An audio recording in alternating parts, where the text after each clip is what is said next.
Hey guys, today I'm teaching you how to figure out which is easier, Wix or Go High Level.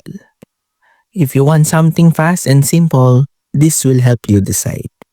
Wix is made for beginners. It has drag and drop editing, hundreds of templates, built-in hosting, simple SEO tools. You don't need to know code, and most tasks are straightforward. It's usually fast. Go High Level is designed for more marketers and agencies. It has lots of features, funnels, pipelines, automations, built-in CRM, messaging, memberships. That means there are more settings, more configuration, and more moving parts. For someone new, there's a learning curve to set up automations, workflows, and integrate tools. So which one is easier? If you want something simple, fast, and minimal setup, Wix is far easier.